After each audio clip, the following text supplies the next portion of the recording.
有缘人，如果最近你的首页最近总是出现显化、灵性、高我、吸引力法则这些词，那么请你一定要看完这个视频，因为你很有可能正不知不觉地把这些有毒的灵性快餐当成你的精神食粮。因为这些信息最可怕的地方不在于它是假的，而在于它往往是9句真理，中间夹带着一句剧毒，而那一句假就足以让你离真正的自己越来越远。所以这条视频就是要帮你培养出一个火眼金睛，去识别出那些正在消耗你的灵性快餐，去扔掉那些精神垃圾食品。这些灵性快餐之所以能精确地拿捏我们，是因为它利用了人性深处对不劳而获的渴望，于是显化这个强大的内在工具就被包装成了一种营销手段，一种让你产生依赖的精神药物。而它通常有2个最迷惑人的特点，他们会给你一套万能工具，却从来都不教你打好地基。他们可能会用各种万能的肯定语、万能的视觉化公式来引导你，让你觉得自己仿佛抓住了什么某种外部作弊的救命稻草。这就像是给你最华丽的油漆和壁纸，但其实就算你的墙体已经到开裂的程度，他们也依旧会闭口不谈。他们不教你如何去修复你内在信念那个地基，如何去修复你潜意识里那些裂缝，只教你如何粉饰太平，让你执着于这些表面工程。当然，无论多么华丽的灵性用语、万能的肯定语，它都经不起现实的考验，因为只要外界的风一吹，它照样崩塌，给你一种外部的权威，不断削弱你的内在力量。当你显化失败的时候，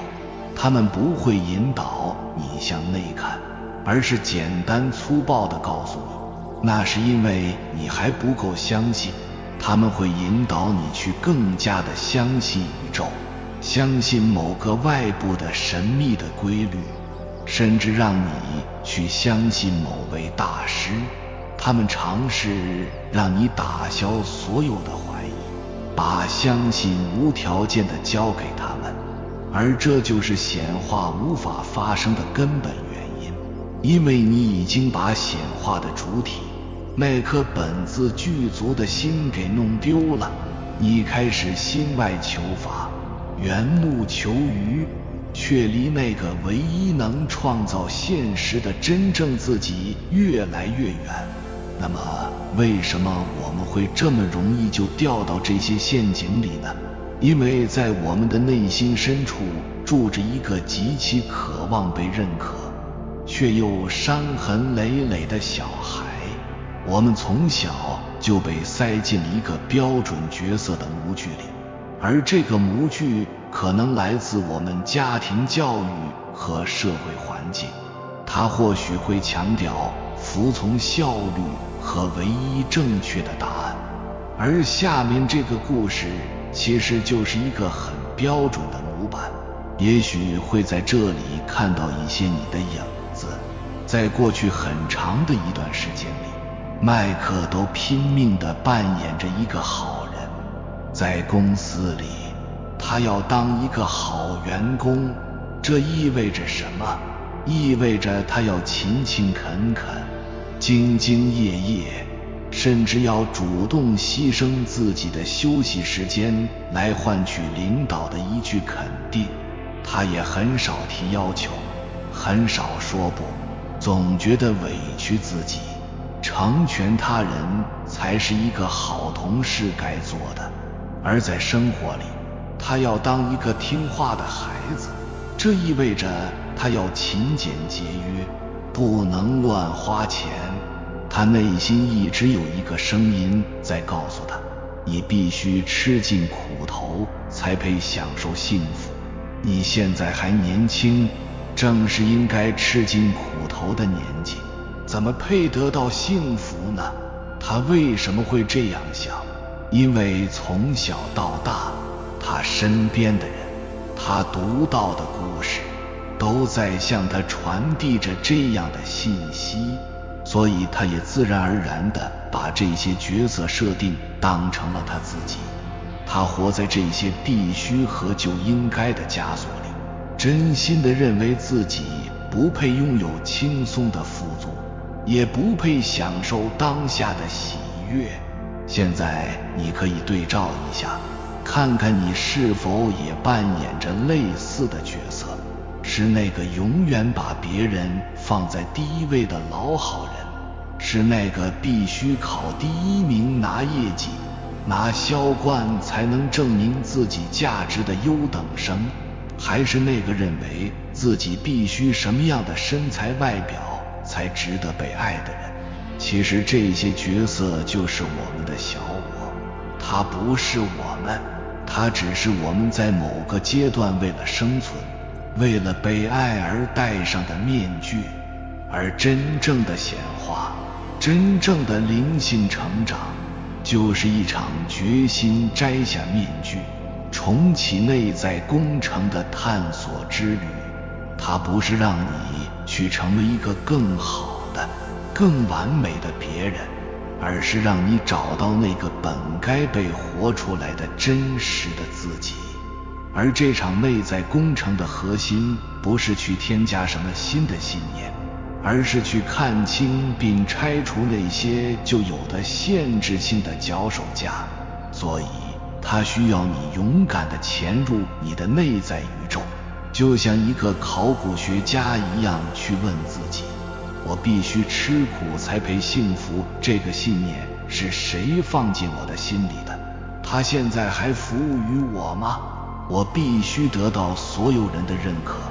这个渴望背后是藏着什么样的恐惧？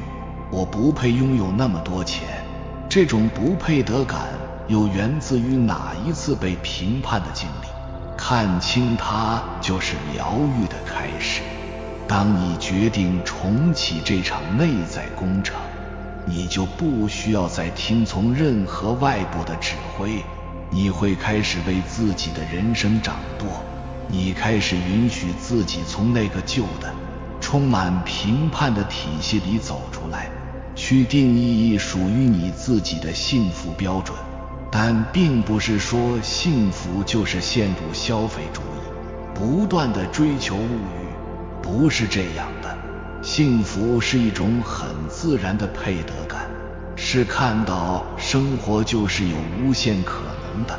是活出让你觉得喜悦富足的意义感。比如说投资自己，让自己变得更有智慧。再比如说少吃那些廉价的快餐，试着选择更健康的食物，或者为自己做一顿健康的饭菜，开始自然地表达对自我的照顾，给予自我充分的尊重。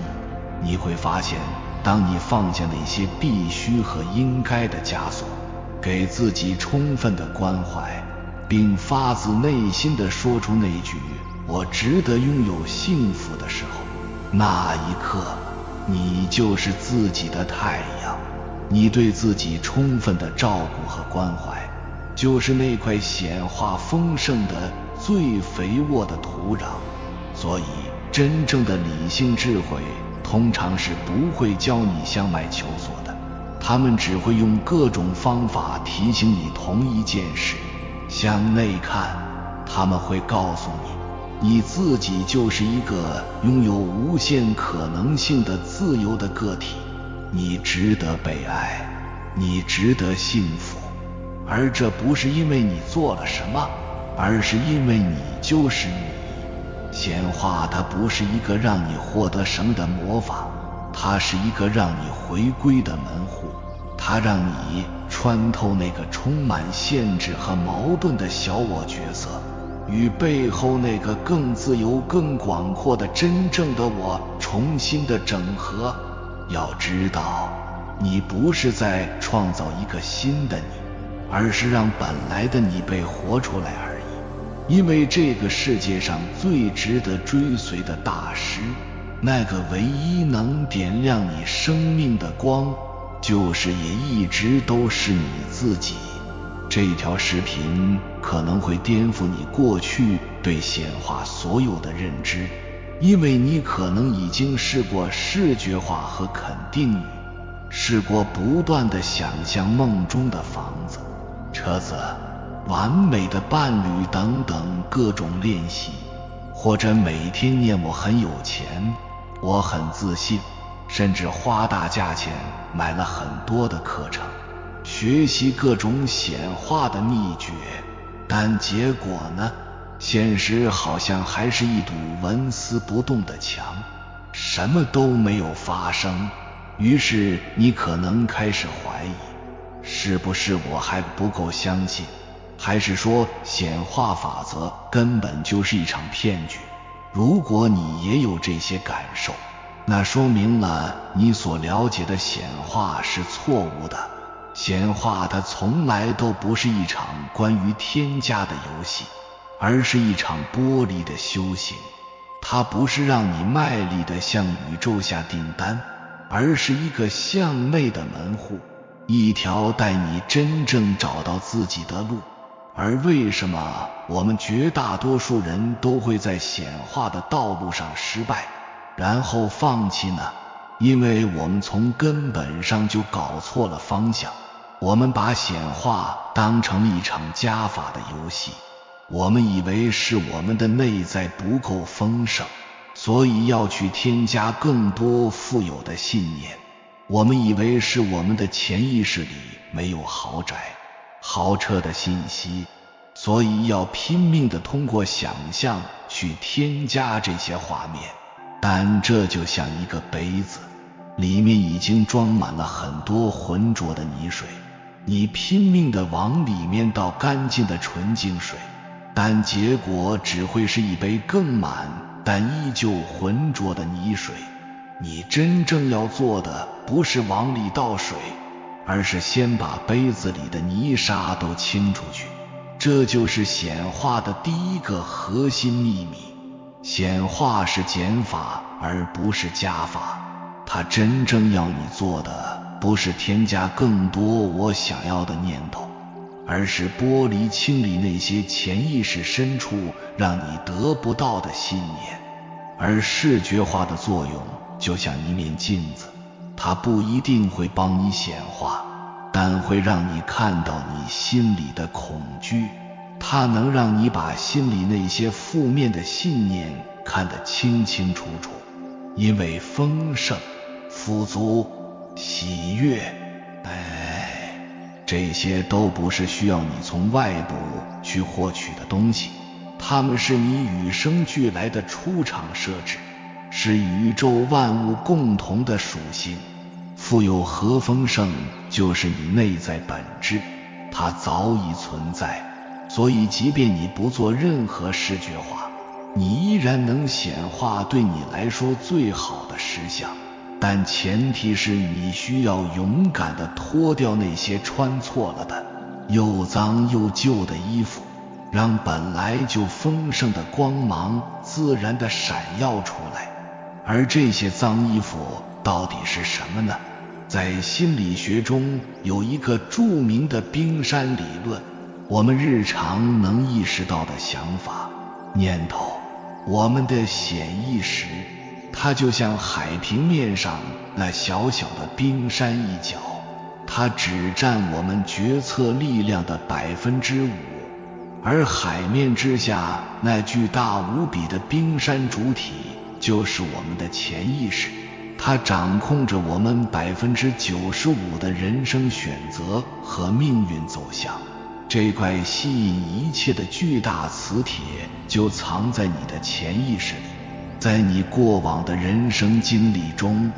他可能已经不知不觉地积攒了各式各样杂乱的信念，有好的，但更多是坏的，限制性的。它们像一层又一层的脏衣服，包裹住真正的你自己。而这些脏衣服就是我接下来要说的阻碍你显化的元凶。第一件脏衣服叫不配的感。每当你想着我要实现财务自由时，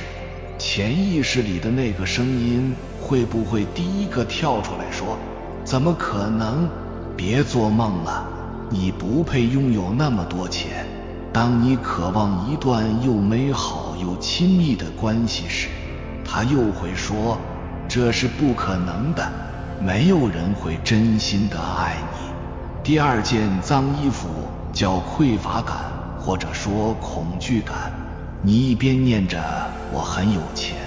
一边又为下个月的收支焦虑。你可能一边想象着从容富足的生活，一边又吝啬对自己的投资，不敢为自己的热爱和成长花一分一毫。你害怕失去，害怕未知。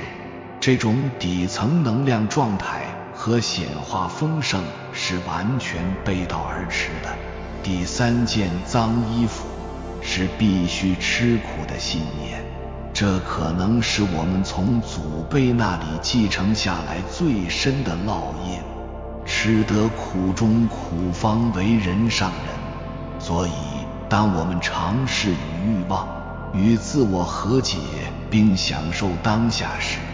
那个声音可能就会跳出来严厉地苛责你，现在还不行，你还不够努力，你必须再多吃点苦，多受点罪，才能配得上将来的幸福。而这些你平时根本觉察不到的念头，才是你人生剧本真正的导演，而这就是显化无法发生的真相。那么我们到底要如何脱掉这些脏衣服呢？在我们古老的东方智慧中，显化的真相其实就是一场修行。明代大思想家王阳明一生讲学，只为这三个字，治良知。他说，所谓良知，是每个人心中与生俱来圆满具足的宝藏，它本身就是丰盛且至善的。修行不是去改变良知，或者添加什么任何的新的信念给良知，因为它生来圆满。那修什么呢？王阳明说是正其发心处，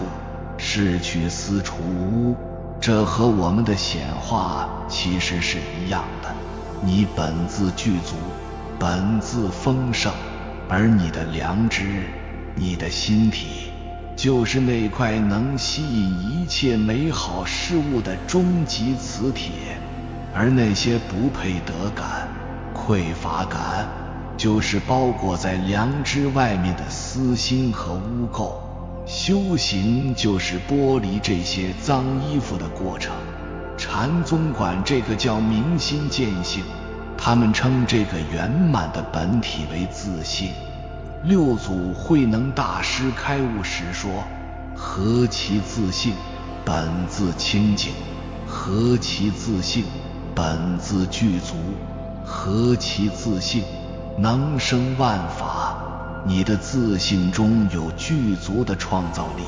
它们自然地显化世界万法，而根本不需要你额外的再去求什么。修行只是把蒙在自性这个钻石上的灰尘一点一点地擦干净。现在很多人称它为高我或者真我，但名字不重要，重要的是你要明白，那个可以吸引一切的主体，不是外界的什么神秘的规则，它就是你自己那个被层层信念与情绪包裹起来的，你未曾承认的真正的自己。当你找到了这个真正的自己，自然就会停下那些加法练习。此刻你会明白，真正的显化其实是从向内关照开始的。当你静下来去观察你的每一个念头，你会慢慢看见那些我不配、我不能的念头在你潜意识里乱窜，你无需对抗，甚至你不需要任何刻意的释放，因为这一次你不再认同他们，只是看着这些念头，他们来了又走，但他们并不是我。这就像是你心中又升起了一道360度无死角的念头过滤器，无论是看似好还是看似坏的念头，当他们流过，被你看见，然后流走，而你只是安住在那个圆满丰盛的中心，你就是那个看见本身。当你能够从这些情绪和念头的认同里脱离出来，奇迹就会发生。你都不需要再去刻意植入我很有钱、我开豪车的信念，因为当你剥离了所有匮乏和不配得的脏衣服后，你会直接感受到你内在自然升起的本质具足和圆满的富足感。那是一种与万物深深连接、踏实而喜悦的感受。当你的内在频率真正的处于这种丰盛、和平、喜悦的状态时，宇宙万物会自然地被你吸引，根据你的频率将物质世界的丰盛作为一份礼物，轻松地推送到你的生命中。这才是显化的终极奥义，它并不是你用意念用力地去抓取甚至乞讨，而是明白那种频率背后的自然的吸引力。所以显化的最高法就是那个无念之念，那个没有刻意洗脱的内在状态，它正是这样指引着你，也指引着万物，陪你演完这一场清醒而有趣的梦。所以放下向外的求索，你才会悟懂显化真正的用意。请回过头来看看你内在的钻石吧，你可以自然地显化你想拥有的一切，并且是对你来说最好的。如果把显化当作一场时空旅行，你是不是在反复地许愿，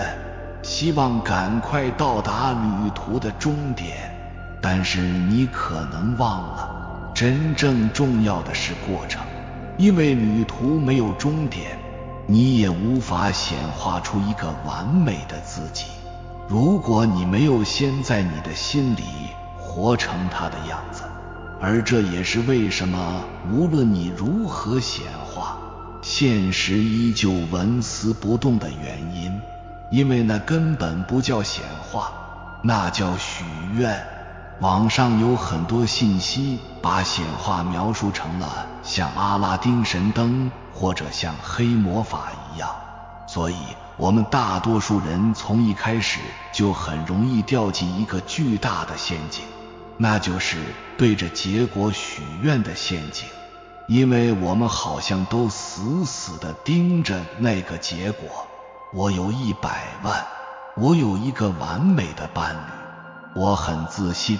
我们就像一个虔诚的信徒，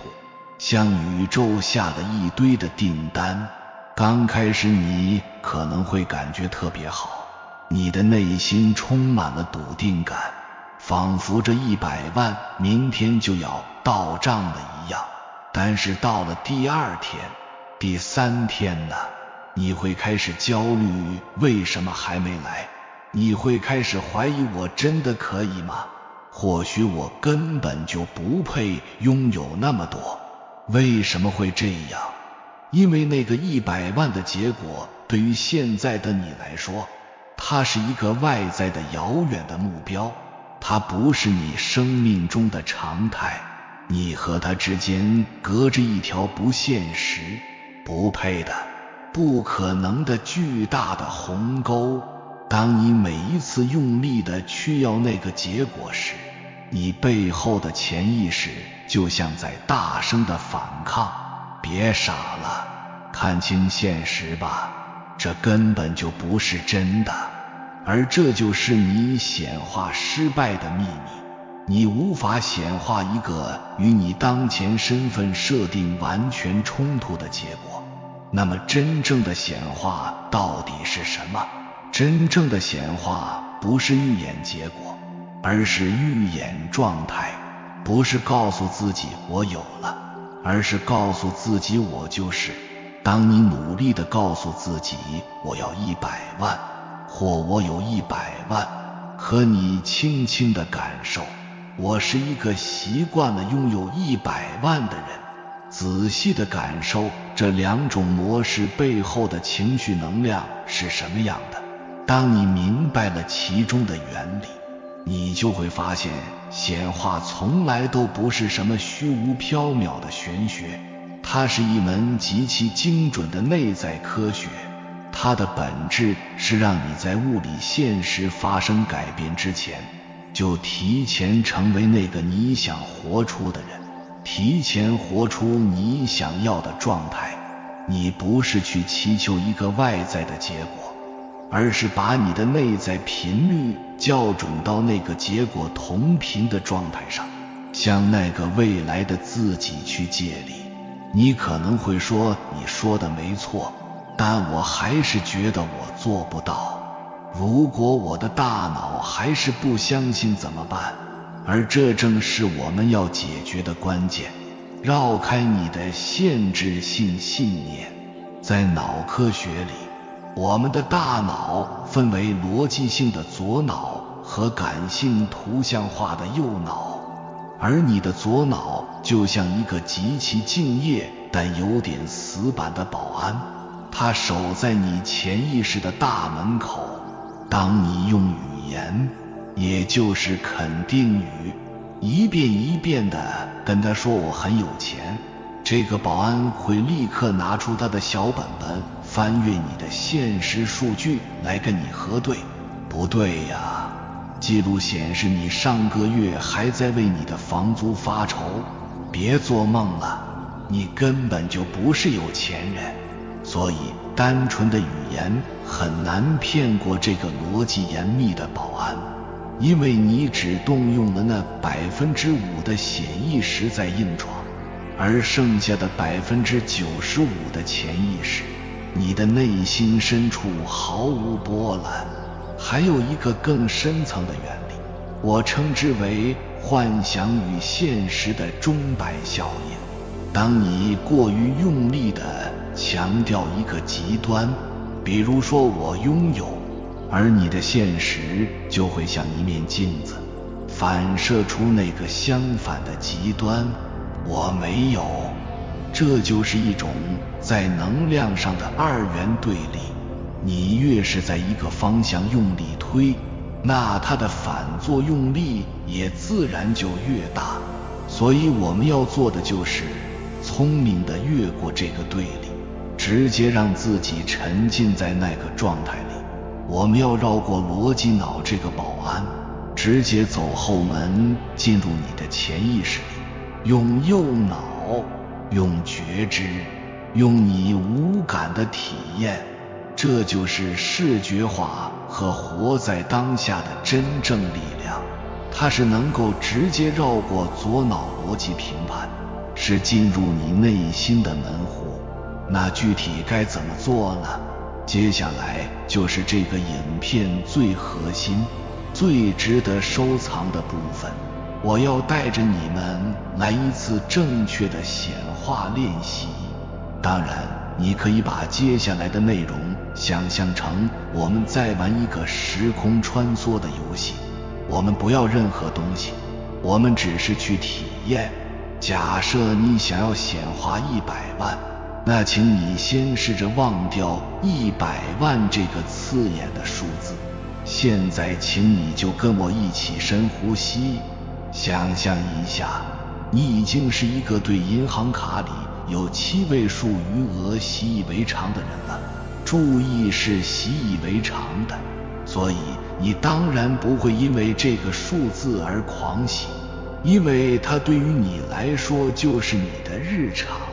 就像你的口袋里有100块钱一样自然。好，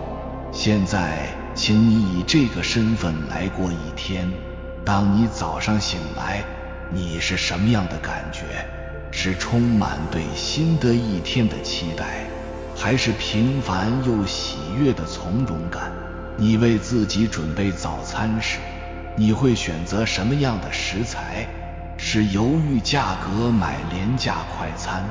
还是会毫不犹豫地选择更健康的食物？今天你打算做些什么？也许你会打开电脑，开始处理一份你的工作，也许是为自己工作。可以感受一下，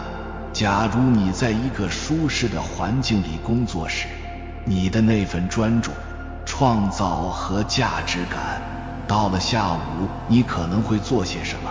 也许你会开着那辆你曾经梦寐以求，但却如今已经开习惯了车，去一家安静的图书馆或咖啡馆，不是为了消磨时间，而是为了投资自己。也许会阅读一本提升你视野的书，感受一下，当你把钱花出去时，无论是为自己的成长投资，还是为自己的健康投资，你内心深处那种流动、富足、自然而然的感觉，就是向未来的你借力。要知道，整个显化的过程，我们不看结果，我们只是复制并借用那个状态。如果你要改变对自己的认识，就请你忘掉我要自信这个空洞的口号。现在就想象你自己是一个由内而外散发着自信、身心平衡、情绪喜悦的人。当你对这样的自己也已经习以为常时，那么在今天的某个社交场合里，当你需要发言的时候，你会做些什么？是像过去一样委屈自己，成全别人，还是会带着微笑，清晰、温和、坚定地表达自己的看法，而不担心被评判，也不需要谁的认可？当你一个人独处时，你是如何照顾自己？你对待自己的身体和情绪的方式又是怎样的？当你照镜子时，你看的不再是挑剔和不满，而是一种全然的接纳和欣赏。把这些如果我是的场景在你脑海里像电影一样一帧一帧地预演出来。你发现了吗？当你真正沉浸在这些预演的状态中时，你借来的那股未来的力量会在此时此刻在你的身上产生真实的化学反应。慢慢的，你的行动会开始自然的改变，你可能会开始投资自己，开始照顾自己的身心，开始用更开阔的视角去看待财富和机会。你正在毫不费力地将那种状态活出来。所以显化从来都不是一场让你去追逐什么的赛跑，它更像是一场内在的重启。我知道有很多人可能会有一堆理由反驳，比如我每天都是上班，下班后无精打采，我懒得花这些时间在自我的投资上，我唯一的假期每个星期它只有1天，除了在家玩游戏和看剧，我根本就不想出门。我希望显化能够让财富和完美的伴侣自己找上门来。那我只能说，如果你都不愿意承担改变带来的不确定性，那你大可以永远如此的生活下去，没人会阻拦你，你依旧可以继续向外求索。继续当一个能量匮乏的乞丐。当然，显化也不会发生。显化之所以科学，实际是因为它只是一个通往你自己内在的门户，它让你通过向未来的你借力、复刻，去意识到你内在深藏着的无限的可能性，来颠覆你现在的自己，让你通过与未来的对照，从过去那些限制性信念的沼泽里脱身，脱去那件沾满泥沙的、沉重的、限制你所有力量的旧衣服，让你拥有力量和更强的信念，去挑战不确定性，去克服不配的感，还给自己一身轻盈和自由。显化的行动无需刻苦的努力，但它更需要勇气，需要你敢于走出你的小小世界，放下乞讨和许愿的心理，用自己的内在力量去接纳更广阔的可能性，去主动地敞开你自己。当你决定显化某一种人生时，你其实是在向你所有的潜意识宣告，无论外界现在如何，这才是我本该有的样子。我不再等待，我选择从现在就活成这样，这才是显化的创造者心态。要知道，你不是在显化一个新的你，你只是在让真实的你回归而已。有缘人，感谢你看到最后。如果今天的影片对你有所帮助，请按个赞给我响应，回复一句我就是我人生的创造者。希望这条视频能够成为你显化之路的转折点。还没有订阅频道的，请点击右侧的订阅按钮，与我们建立更深的连接。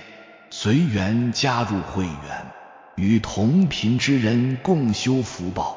随喜转发，传播善知识，功德无量。